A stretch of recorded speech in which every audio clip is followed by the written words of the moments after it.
Hey, what's up? I'm Basil Barrington. Happy New Year. I am back in 2026, and I have something I want to talk about. One specific product I want to talk about. But before I even get into that, let me just say that it's kind of cool to be back. Like I said, I took a little break, and now I am back, and I want to talk about Fender Studio Pro. Why do I want to talk about that? Well, because previously it was PreSonus Studio One. So now the entire transition is complete. Because remember, Fender acquired PreSonus like a few years ago. And we kind of knew this was coming. In the beginning, I thought that it would be one of those acquisitions where it was just like, oh, we just own you. Go ahead and still do your thing. Almost like, Native Instruments and Isotope. They're like, okay, we're going to acquire you, but go ahead and do your thing because you're doing a great job. Not the case with Fender and PreSonus. um, so basically, what happened was a few days ago, there was just a bunch of videos out. And it basically said, hey, Studio One is now Fender Studio Pro 8. Because remember, the last version of Studio One was 7. I think it was 7.2.3 or something like that. And the last update for Studio One 7 was in October. And now we have Fender Studio Pro. I'm so used to saying PreSonus Studio One, I can't even, put it all together right there. I've been a PreSonus Studio One user since version 2, and I think that was 2012, 2011, 2012, something like that. I really wasn't feeling version 1. I thought the UI UX was just kind of like elementary. So once I got like my hands on Studio Pro 2 version 2, I've been using it ever since. So I got rid of Logic Pro, and now I'm exclusively using Studio One. But now I will be exclusively using Fender Studio Pro. So let's talk about some of the changes that's going on here, because you can tell that if you're just on YouTube and you watch what people are saying, you can tell that people are visibly upset about this change. I'm not quite sure why, but let's see what they have to offer in the new Fender Studio Pro. So first and foremost, I mean, Fender is a guitar company, right? I don't know a lot about Fender, but I do know that I watch a lot of, I'm a big Antiques Roadshow person. So there are a lot of like antique Fenders that like come up, and they're like worth 20, 30, $40,000. It's crazy, right? Um, so of course, with the transition from PreSonus Studio One to Fender Studio Pro, of course they're going to add a new guitar amps and effects plugin, and that's what they did. I would say this for a lot of the hip hop producers and DJs, DJ producers, this is sort of a sleeper plugin, because if you remember, we have guitar amps here, we have bass amps here, and we also have effects, right? So if you remember, a lot of DJs and producers, we use guitar effects, in our music production. And, guitar effects are also used in DJ setup. So that's pretty cool. What else do they have? They have the chord assistance, that's pretty cool there. They have the audio to MIDI conversion. That's totally new. And I think this is kind of cool, because the previous way you had to sort of convert audio to MIDI it was just too many steps. We have a new drum metronome. So opposed to just like the basic click, now you can switch it over to drums. And I was trying that out, and I think I'll keep the click. And then we also have an update to Sample One and NPAC. You still can't really chop, like for instance, if I wanted to plug up a turntable, play a record, and start chopping some stuff up, I'm not able to do that. At least I can't find a way to do that. So I wish that was included. And if it is included, leave a comment letting me know what's going on. And we have a brand new plugin, the Studio Verb plugin. I've been trying this plugin out, and it's pretty sick.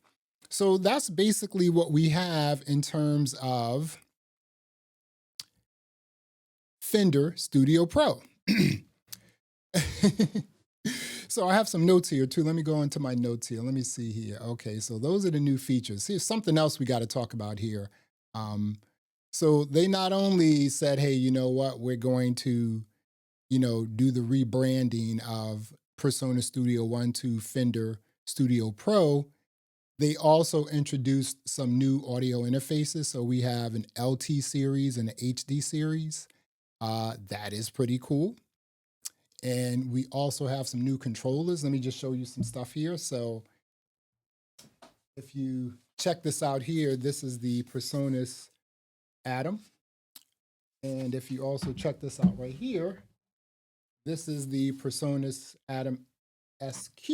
These are very old devices. They haven't been updated. You kind of don't need to update them because they do what they do. But with the whole rebranding of Studio One, PreSonus Studio One to Fender Studio Pro, we now also have some new controllers here. We have the Motion 16, that's going to replace the Atom, the PreSonus Atom.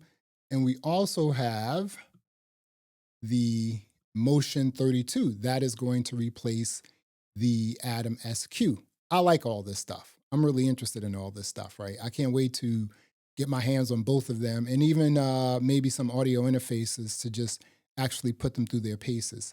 I guess the question I have is, will Fender also rebrand some of the studio monitors and things of that nature? I'm not sure. We don't see any of that yet, but we'll see.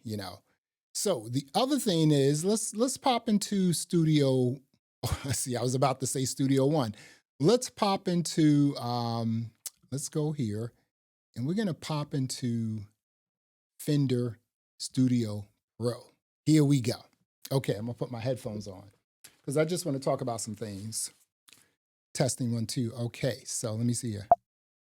So if I go here, okay, cool. So let me turn that down a little bit here. Okay, so we are now inside of Studio Pro, Fender Studio Pro.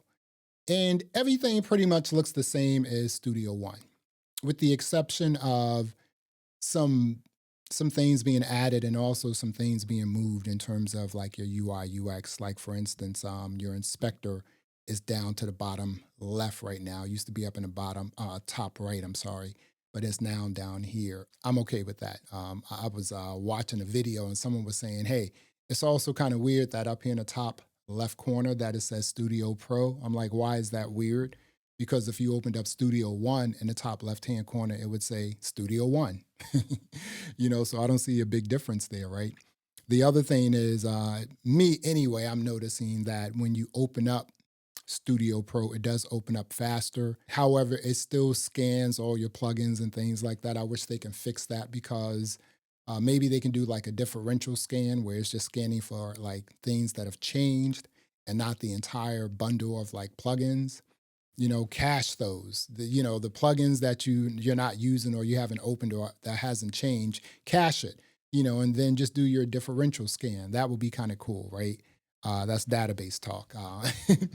Let me see here. What else am I doing here? I'm just looking at some notes here. So if I go here into my notes here, okay. So again, it's just really a rebrand. Something that someone was like kind of freaking out from, like when I was watching some videos just about this, is when you're in your mixer window, which I am in my mixer window right now, and you have plugins on different sort of channels. The person was like double clicking, the plugin. I have the studio verb here. He was double clicking that, like he just kept double clicking it and it wouldn't open up, right? And I think the reason why it wouldn't open up, because if you want the plugin to open up, it's not a double click, it's a one click. So, it's just a one click to open up the entire plugin. If you wanted to, you're double clicking to have like the ability to make some changes right here, but that's not enough as well, right? I think the other cool thing here is, opposed to double clicking, because that's how you had to do it previously in Studio One. If you didn't want to open up the plugin, the actual, the effect, right? You would double click that and you would have some minimal sort of controls when it came to the actual effect. But now what Fender Studio Pro has done is they introduced what is this called? A channel overview window. Now, what does this look like? This looks like Ableton. So now you have everything right here. And the other cool thing is when you were previously in Studio One, let's go back to the mixer window. When you wanted to add an effect or even like an instrument or something like that, you would drag it onto the track, or, with effects, you would drag it onto your actual um, track, right? So I'm going to take this compressor and I'm going to put it right here. But now with this channel overview, you can just come over here. You can drag your plugin over here if you wanted to. So I'm dragging it right there. That's kind of cool. You can also just click this plus sign right here, and you can just choose from all the effects that you want to use, right? And you can see here some of the legacy sort of PreSonus effects. We're going to talk about the Fat Channel like very soon. But here are the Fender effects. And again, you just select one and it's just like, okay, you want a level meter? There it is, right? There it is, right? And I really like that because you can just like, let me see if I added some more stuff here. I wanted to just add a whole bunch of stuff just to see what the scroll was like here. And if I just did that right there. Okay, so, and it's, again, it kind of operates just like Ableton. So that's pretty cool, right? I mean, that's what we know. A lot of people know Ableton. A lot of people like Ableton because of the workflow and everything else, right? Speaking about the workflow, I don't see any real changes in the workflow here either. So I don't know. Again, to me, it's just a rebrand, but that's pretty cool. Let me see here. I have some other things I want to talk about here. Okay, so the stem separation, even in Studio One 7, the stem separation it was okay, right? It wasn't like, excellent, right? So to use the audio to MIDI conversion, the new audio to MIDI conversion inside of Fender Studio Pro, generally what I would do is I would have a track, I would separate the stems, right? So that's processing right there. And then once I had the stem I wanted to convert from audio to MIDI, I would do that. That's some more processing. So a lot of times what I've noticed is when you separate the stems, processing, and then you take that specific stem and then you convert it from audio to MIDI, additional processing, it's a little muddy, it's a little, the stem is muddy, right? And then some notes are also missing. But then when you convert it from audio to MIDI, the notes are there. They may not be properly lined up, but everything is there. And if you remember like your progression and the chords and everything, you can pretty much set it up yourself. So that's pretty cool, right? This is a little track that I've been, just put it together for this purpose. Let me turn it down a little bit. Okay. And then I had this bass line in here that I was just like goofing off on. Let me see, what is this here? And then this right here. Right. So on the actual percussions right here, where are they here? I think this is it right here. Okay, so I do have the studio verb, so let's open that up. Again, it's just one click inside the mixer window, the mixer view. It's just one click. Or the other way you can get to it is if you went to the overview, the channel overview, and you just like double click that. Let me see, I double click that. Let me see what happens if I single click it. So you double click it inside the channel overview and it's right there, right? And this is the studio verb. So let's play around with some of the presets. And again, it gives you a lot of controls like to actually shape the sound you're looking for. So that's pretty cool. Turn that down a little bit. And again, it's not bad at all, But here's the other thing. You have a whole bunch of effects in the guitar plugin as well, right? So you can use some of the guitar pedals for reverb effects as well. So it's kind of crazy, right? This isn't bad at all, I mean, they had, PreSonus had one, I think it was called the Red Light District or something like that. That was okay. Yeah, so, and there's another sort of preset. Again, I'm not mad at this at all. I am not mad at this at all. The design is, it's basically the same. Again, we have some additions but that's about it. Let's come out of Studio One, or I should say, I'm sorry, you see, I got to get used to it. Let's come out of Fender Studio Pro. I got to get used to it. That's what I'm saying, right? Yeah, so I don't see a real difference in the UI UX. Like I said, there are some things that are strategically placed in other locations, but they are easy to find. So I am okay with that. The other thing with this new Fender Studio Pro is you will have to update universal control. So right now we're using PreSonus Studio. I should say PreSonus Universal Control. Once you convert everything over from my.presonus.com over to my.fender.com, it's going to ask you, or it's going to let you know that you need to update your universal control. How can you find a universal control? Because I had a lot of problems, trying to locate that. Well, once you're logged in inside of your dashboard, go to your hardware. If you have any hardware registered, then you'll see the Fender Universal Control right there. So that is pretty cool. In terms of some of the plugins, some of the legacy plugins from PreSonus, when they introduced the Fat Channel, that was pretty cool. But they haven't updated the Fat Channel in years. And I think the Fat Channel needs a real serious update. I think this change is just a rebrand. That's what I think. When they acquired PreSonus, they also acquired the Studio One team out in Germany, right? So those are the people who actually only work on Studio Pro now, right? So they have that team, So I would imagine that some of these sort of like buggy things that I'm seeing will probably be fixed in an update, a software update pretty soon. We got to wait for, we got to wait until NAM is over though, because everyone's at NAM, So that's what's going on, right? And one other thing before I get up out of here. So when you open up a track inside of Fender Studio Pro, it's going to let you know that, hey, you know what? If you want to open this up inside of Studio Pro 8, you're not going to be able to work on that, in the previous version of Studio One 7. So just keep that in mind as well. The Fender Studio Pro is a download, so it's not like you can't go into like PreSonus Studio One 7 and update it to 8. You have to download 8 from your dashboard and then install it that way, right? So you're going to have like, Studio Pro 8 and also Studio One 7 on your desktop. So I like to sort of keep both of them until I see what's going on, see if one is buggy or not.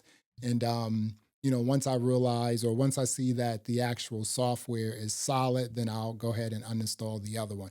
So just keep that in mind. So what do I think about this? I think that it's a rebrand. And I also think that, if you look at technology companies will acquire a software company. And they do it for two reasons, one or two reasons. They do it because they want the engineers, the developers, the coders, the programmers. They're just pretty dope, and they want to acquire that team, right? Not necessarily that they love the actual software as well. They may love a specific feature in the software and say, we're going to take that feature, bring it into our software, get rid of everything else, and keep the engineers, right? The other thing they may do is they may acquire a software company and say, hey, this company here, their software is better. So we're going to acquire them. We're going to integrate everything. It may take a year, 2, 3 years to integrate everything. And once that integration is tight and everything is cool, then they rebrand it. And that's what happened here. Again, you can go online and you can just look at all the videos and you can visibly see that people are just somewhat upset about this switch. I think the thing that it's not upsetting to me, but I just wish that I had gotten an email, because I never got an email from, PreSonus saying, or Fender, saying, hey, you know what? We have an update coming out. So I never got that email. And a lot of people in the YouTube sphere, they also said the same thing. Like they just didn't get the email. They didn't really know until they went to YouTube and saw that Fender Studio Pro was being talked about, right? So it's just like, hey, I never got that email. So I think that's, people are upset about that. I also think that, when Fender Studio Pro was introduced, and then you have this like new guitar, and guitar and effects plugin. People are like, oh, the change is happening. They're going to make this completely for, guitar players or whatever, right? It's just like Fender is a guitar company, why can't they have like a really dope, guitar amp and guitar effects plugin? They're a guitar company, right? Again, I think this is just a rebrand. There is absolutely nothing different between Studio One and Studio Pro, other than some slight changes in the UI UX. And when I say slight, I mean just moving icons from the top to the bottom, the introduction of the channel overview, which makes it feel like you're using something like an Ableton. And the introduction of some new plugins and just updating Sample One and Impact. Again, this is just a rebrand. So I think what I'm going to do is I'm going to like just work on this because I'm working on new music. So I'm going to continue using Fender Studio Pro. And any and every time I find some stuff out, I'm going to pop on and talk about it. And hopefully Fender, I don't know, see, that's the other thing. Should I call them PreSonus? Because I need to contact I need to email my contact at PreSonus, which they don't have like the PreSonus email accounts either. It's all Fender email accounts. And just to see like, hey, you know what? I want to try out some of these like Fender audio interfaces and some of the new Fender controllers. Like I want to review them and put them through their paces. So we're going to see what's going on. But again, I think that this is just a rebrand. Um, I have nothing to get upset about. I don't own the software. When I say I don't own the software, I mean like I'm not the CEO of this company. This is a software that was created for producers and music production, and I use it. And how can I get upset? If it's that bad, then I would just switch over to like Logic. So it's not like we don't have options, but I'm going to give it a try because I've been using Studio One since 2011. And just again, putting it through its like small, short paces over the last 3 days. I don't see any big changes here that's that's glaring like, oh, I don't know if I can do this anymore. I think it's fine. I'm going to continue using it and we'll see, you know? So the acquisition is complete. Voltron is here. You know what I'm saying? Studio One is no more. And now we have Fender Studio Pro. So stop complaining, give it a try. And if you see anything that needs some tender loving care, just let Fender know. Leave it in the forums or something like that, because I know there are some updates coming pretty soon. So I'm going to keep trying it out. Well, until next time, peace.